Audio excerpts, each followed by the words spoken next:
नमस्कार दोस्तों, स्वागत है आप सबका भद्रा आईएएस एकेडमी में। आज का डेट है 18 अक्टूबर एंड आज के सेशन में हम लोग 18 अक्टूबर के साथ साथ 17 अक्टूबर के भी कुछ इंपॉर्टेंट आर्टिकल्स थे, इनको कवर करने वाले हैं। असम ट्रिब्यून न्यूज़पेपर के आर्टिकल्स ही रहेंगे इसमें, ठीक है। तो चलिए शुरुआत करते हैं। सबसे पहला section 6A of citizenship amendment act के रिलेटेड यहाँ पे बात की जा रही है, क्योंकि सुप्रीम कोर्ट ने रिसेंटली अपहेल्ड किया है वैलिडिटी सिटीजनशिप एक्ट के सेक्शन 6A का। ये करता इसमें क्या प्रोविजंस दिए गए हैं, इसमें क्लियरली ग्रांट किया जाता है इंडियन सिटीजनशिप किनको, वैसे लोगों को जो क्या बांग्लादेश से इमिग्रेंट है और जिन्होंने आसाम में एंट्री किया है बिफोर एक कट ऑफ डेट बोला गया, और वो कट ऑफ डेट क्या है, March 25, 1971। Remember this cut off date, मैं बताऊंगा भी दैट ये कट ऑफ डेट क्यों लिया गया है, राइट। सो ओवरऑल अगर इसका बैकग्राउंड देख लीजिएगा आर्टिकल 6A का, तो देखिए ये जो सिटीजनशिप एक्ट ऑफ 1955 में 1985 में इसको अमेंड करके इंसर्ट किया गया था, जब क्योंकि तभी के समय आपको पता होना चाहिए आसाम अकॉर्ड भी साइन किया गया था, राइट। तो आसाम में जो ऑल आसाम स्टूडेंट यूनियन है, राइट, उन लोगों ने प्रेशराइज करके अल्टीमेटली ये करवाया था, जिसमें सेक्शन में क्लियरली बोला गया था दैट कट ऑफ डेट जो होगा वो रहेगा मार्च 25, 1971, है ना। और उससे पहले जो भी उसके बाद में जो भी आसाम में एंट्री लिए है फ्रॉम बांग्लादेश, उन लोग को सिटीजनशिप नहीं दी जाएगी, right. National register of citizens के बारे में अगर बात करें तो एनआरसी को प्रिपेयर किया गया था 1971 में as a cut off year to address the issue of illegal migrants. मतलब 1971 को कट ऑफ ईयर माना गया था और इसमें बोला गया था दैट यस कैसे इलीगल इमिग्रेशन जो इश्यूज है उसको कैसे सॉल्व आउट किया जा सके, राइट। नाउ अब देखो यहाँ पे ईयर लिया गया था एनआरसी में, राइट, बट उसको पूरी इम्प्लीमेंट तो नहीं किया गया, क्योंकि ऐसे बहुत सारे एक्यूरेसी एंड उसके यूजेजेस में इम्प्लीमेंटेशन में थोड़े प्रॉब्लम्स थे। इसीलिए फाइनली ये 24 मार्च 1971 को जो कट ऑफ डेट पता है क्यों माना गया है, क्योंकि उस समय एक ऑपरेशन लॉन्च किया गया था पाकिस्तान के द्वारा, पाकिस्तान आर्मी के द्वारा, और उस ऑपरेशन का नाम था ऑपरेशन सर्च लाइट। ये कब किया गया था, 26 मार्च 1971 को। ये क्यों किया गया था पाकिस्तान आर्मी के द्वारा, क्योंकि जो बांग्लादेशी नेशनलिस्ट मूवमेंट चल रही थी ना, बांग्लादेशी नेशनलिस्ट जब मूवमेंट चल रही थी, उस मूवमेंट को कर्ब करने के लिए ये ऑपरेशन लॉन्च किया गया था। और उसी के समय देखा गया था दैट उस समय बहुत सारे ऐसे माइग्रेंट्स थे जो क्या बांग्लादेश को छोड़ के अल्टीमेटली असम में घुस जा रहे थे, राइट। सो इसीलिए बोला जा रहा है migrants after this date were considered to be the migrants of war, they were not the migrants of partition। देखो जो migrants थे partition के, that is good, right, उनको तो रखना ही पड़ेगा ना, क्योंकि बट उस कट ऑफ डेट के बाद में जो आ रहे हैं then they were not the migrants of partition, rather they were the migrants of war। आप समझ गए किस लिए ये डेट चूज किया गया था, राइट। तो इसीलिए इस आर्टिकल में भी बोला गया है दैट वैसे तो देख लीजिएगा दैट माइग्रेंट्स के इश्यूज कहाँ कहाँ हैं, सिर्फ आसाम में ही नहीं है, वेस्ट बंगाल में भी है, मेघालय में भी है, त्रिपुरा, मिजोरम, क्योंकि ये ऑफ कोर्स बांग्लादेश के साथ कहीं ना कहीं बॉर्डर शेयर कर रहे हैं, राइट। बट आसाम में जो मैग्नीट्यूड ऑफ माइग्रेशन है वो बहुत ज़्यादा सीवियर है। क्यों? क्योंकि आसाम में जो है ना इनका इम्पैक्ट जो होगा वो cultural as well as political rights में भी होगा। और चीफ जस्टिस ऑफ इंडिया ने ये नोट भी किया दैट हाँ, आसाम में अप्रॉक्सीमेटली 40 लाख इमिग्रेंट्स घुसे हुए हैं, वाइल बांग्लादेश में 57 लाख, मेघालय में 30,000, त्रिपुरा में 3.2 लाख रिस्पेक्टिवली, राइट। सो ये सब चीजें हैं जो कैसे आर्टिकल में बोला गया है। नेक्स्ट मिनिमम सपोर्ट प्राइस के रिलेटेड आर्टिकल है, जहां पे क्लियरली बोला गया दैट कैबिनेट ने अप्रूव किया है MSP hike for rabi crops. Now MSP क्या है? ये एक ऐसा प्राइस है जिसमें गवर्नमेंट जो है ना फार्मर्स से क्रॉप्स को परचेज करती है। से फॉर एग्जाम्पल देखो फार्मर्स ऐसे ही काफ़ी ज़्यादा वल्नरेबल है ना। सोचो आप फार्मर हो, राइट, आपको बोला गया दैट हाँ राबी खरीफ क्रॉप या फिर राबी क्रॉप, अभी ले लो राबी क्रॉप्स, राइट, चल रही है राबी सीजन, राइट। तो आपको बोला गया राबी में आपको वीट उगाना है, राइट। बट आप कंफ्यूजन हो, अरे भाई वीट तो उगा दूंगा बट बाद में अगर ये वीट मार्केट में ना बिके, से फॉर एग्जाम्पल आपका वीट में इन्वेस्टमेंट आ रहा है 1 लाख रुपीज़, तो आप क्या एक्सपेक्ट करोगे? एटलीस्ट 2 लाख 3 लाख रुपीज़ कुछ तो प्रॉफिट हो।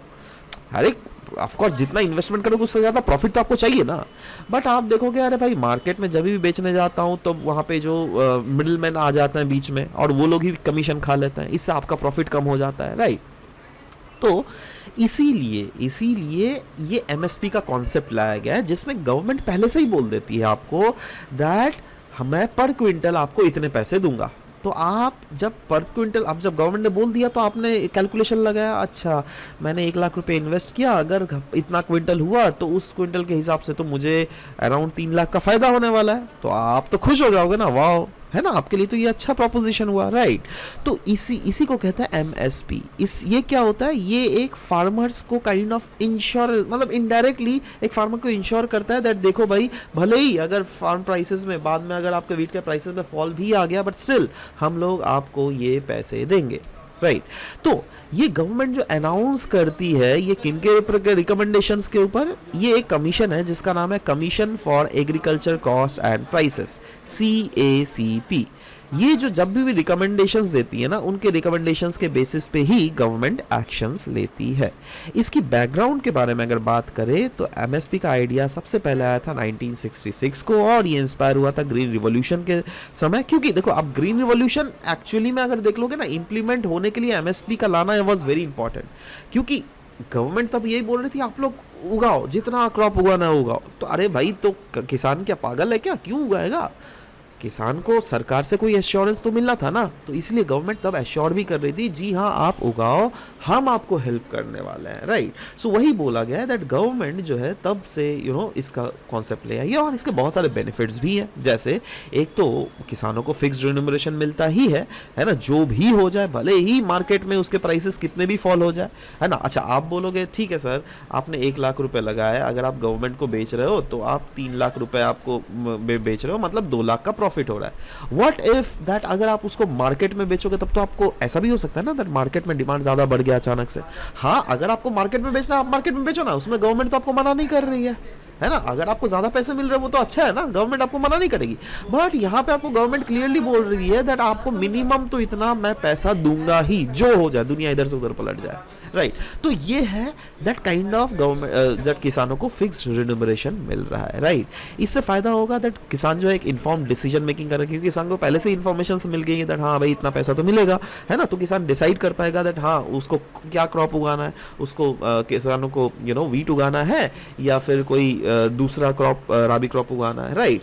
मतलब, और इससे गवर्नमेंट भी प्रमोट कर रही है दैट आप क्रॉप्स को डाइवर्सिफाई क्यों, क्योंकि गवर्नमेंट कोई एक क्रॉप में तो नहीं देती है ना एमएसपी, गवर्नमेंट डिफरेंट क्रॉप्स में एमएसपी प्रोवाइड करती है, राइट। और इससे जो है फर्दर परचेजिंग पावर भी इनहांस होता है लोगों का, और ये पता है आपको भी इंपैक्ट कर रहा है एमएसपी का।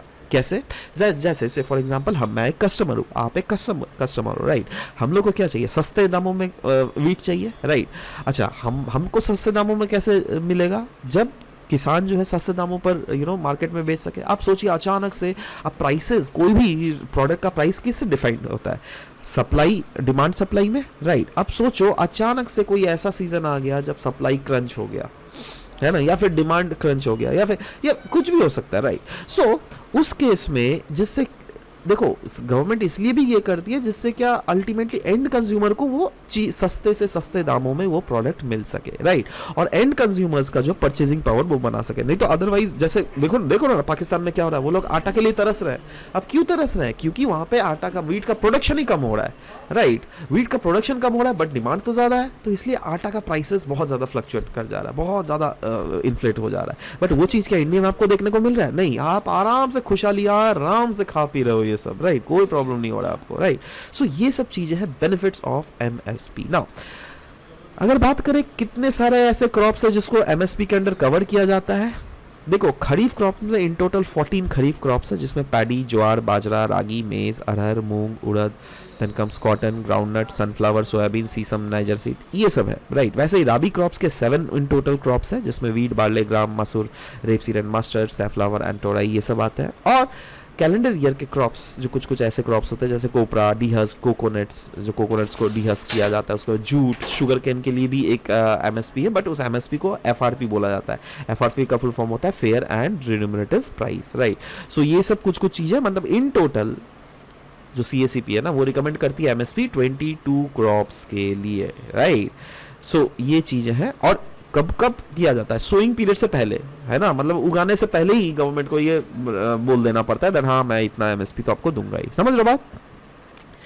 मैंने कुछ कुछ अदर इन्फॉर्मेशन भी आपके लिए इकट्ठा करके यहाँ पे ले आया हूँ, जहाँ पे जैसे वेरियस कमिटीज़ जो कि एमएसपी के से रिलेटेड बने हुए हैं, agriculture price committee, right, national commission for on farmers, Shanta Kumar committee. अगर इसके बारे में अगर आप पढ़ना चाहो तो आप इस पीडीएफ को नीचे डिस्क्रिप्शन में जो लिंक दिए हुए हैं उसको जाकर डायरेक्टली उसको डाउनलोड करके पढ़ भी सकते हो, राइट। नेक्स्ट, असम ट्रिब्यून का ये आर्टिकल है, नेचर्स डिस्ट्रेस्ड कॉल।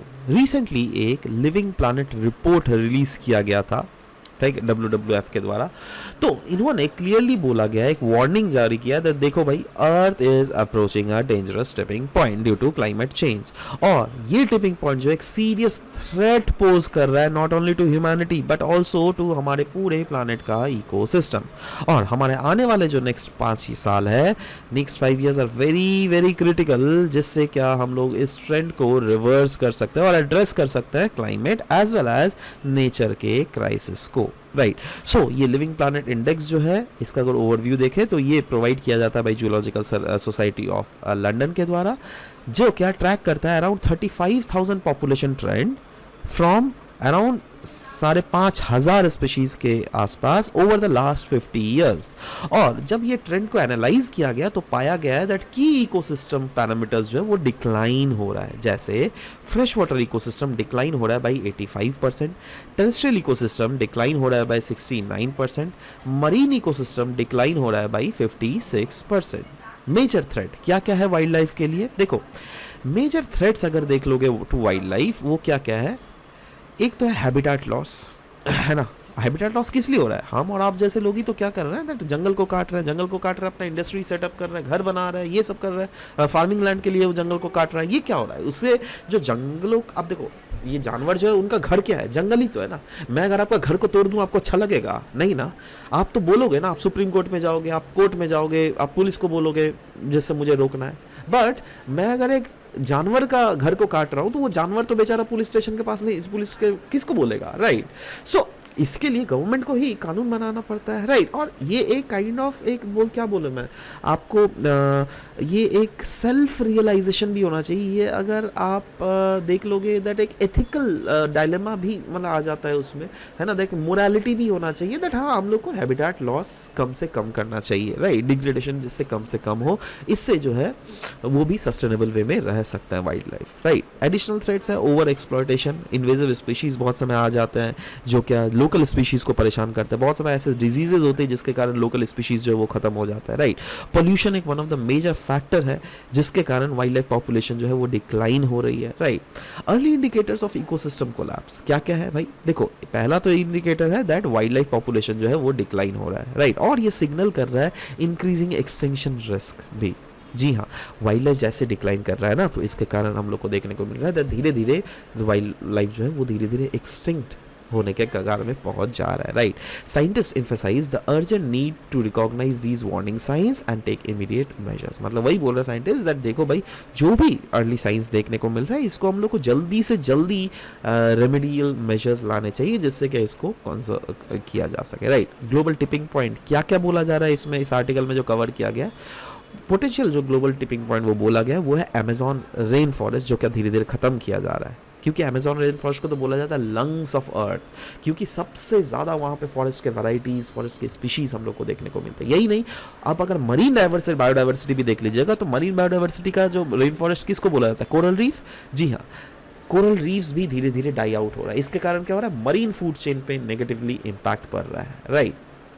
सो ये टिपिंग पॉइंट अगर रीच आउट हो गया ना तो ये ट्रिगर कर सकता है significant negative impact on food security as well as livelihood, right. So damaged ecosystem clearly बोला गया दैट इकोसिस्टम जो कि ऑलरेडी डैमेज है ना, वो सब तो बहुत ज़्यादा ससेप्टेबल है दैट वो क्रिटिकल थ्रेशोल्ड को पार कर सकता है, जिसके कारण ये चेंज जो है ये इरिवर्सिबल चेंज भी हो सकता है। So what is the way forward? Way forward is collective action, various stakeholders जिसमें government, policy makers, conservationist, scientist, सबको एक साथ काम करना पड़ेगा जिससे नेचर का जो लॉस है और क्लाइमेट चेंज है उसको फ्रीज किया जा सके। और हर एक इंडिविजुअल का भी रोल है। जी हाँ, हमको भी मेक श्योर करना पड़ेगा दैट इकोसिस्टम का कंजर्व किया जा सके जिससे इन्वायरमेंट में कम से कम हार्म हो, राइट। नेक्स्ट नेक्स्ट दोस्तों आसाम ट्रिब्यून का ये आर्टिकल है, यहाँ पे बात करे जाएंगे एक फेस्टिवल के बारे में। इसका नाम है मेरा हौचंगबा फेस्टिवल, जो क्या मणिपुर में सेलिब्रेट किया जाता है। तो हम लोग को जानना पड़ेगा, क्योंकि ऑफ कोर्स नॉर्थ ईस्ट के वेरियस फेस्टिवल्स भी आपको बहुत अच्छे से जानने पड़ेंगे। यस, सो मेरा हौचंगबा फेस्टिवल ये एक फेस्टिवल है मणिपुर में। इसका एम है to promote camaraderie and solidarity among the states के वेरियस एथनिक कम्युनिटीज़। क्योंकि अगर आप मणिपुर में देख लीजिएगा, बहुत सारे ऐसे कम्युनिटीज़ हैं जो कि एक साथ रह रहे हैं। कुछ कम्युनिटीज़ हिल्स में रह रहे हैं, तो कुछ कम्युनिटीज़ वैली में रह रहे हैं, राइट। इसीलिए ये जो है फेस्टिवल सेलिब्रेट किया जाता है, एनुअली हर साल किया जाता है। और ये क्या रिफ्लेक्ट करता है? ये रिफ्लेक्ट करता है दैट वेरियस कम्युनिटीज़ के जो लोग जो क्या मणिपुर में रह रहे हैं, वेदर वो लोग हिल से रह रहे हैं या वैली से रह रहे हैं, वो लोग कल्चरली यूनाइटेड है, राइट। सो ये सेलिब्रेशन रीअफर्म करता है उनका कमिटमेंट दैट हाँ हम लोग एक साथ रहेंगे, खुश से रहेंगे, पीस से रहेंगे, कोऑपरेटिव मैनर में रहेंगे। और जो भी गैप एग्जिस्ट कर भी रहा है between the population of hills and valleys, उस गैप्स को धीरे धीरे हम लोग ब्रिज करते रहेंगे, राइट। ये वेरियस ओल्ड एज रिचुअल्स जो है इसमें परफॉर्म किए जाते हैं, जो कि ऑफ कोर्स एक यूनिटी का संकेत है। और इसमें 2 की रिचुअल्स, जिसमें मेरा मैन टोंगबा और यांगखोंग तांबा, इन रिचुअल्स को तो सेलिब्रेट किया ही जाता है, जो क्या सिंबलाइज करता है strengthening of bonds among the different ethnic groups. इसमें कल्चरल एक्सचेंजेस भी किए जाते हैं, जैसे बहुत सारे गिफ्ट्स एक्सचेंज किए जाते हैं जो भी इस मतलब पार्टिसिपेट करते हैं इसमें। और कल्चरल परफॉर्मेंस भी होती है, जिसमें वेरियस एथनिक कम्युनिटीज़ जो है वो अपने कल्चरल परफॉर्मेंसेस को सबके सामने रखती है, जिससे म्यूचुअल अंडरस्टैंडिंग और रिस्पेक्ट जो है एक दूसरे कम्युनिटी के बीच में बढ़ता हुआ हम लोग को देखने को मिलता है, ठीक है। So this was all about the discussion that we had for this very session. मिलते हैं आप सबके साथ नेक्स्ट सेशन में। Till then bye bye, take care.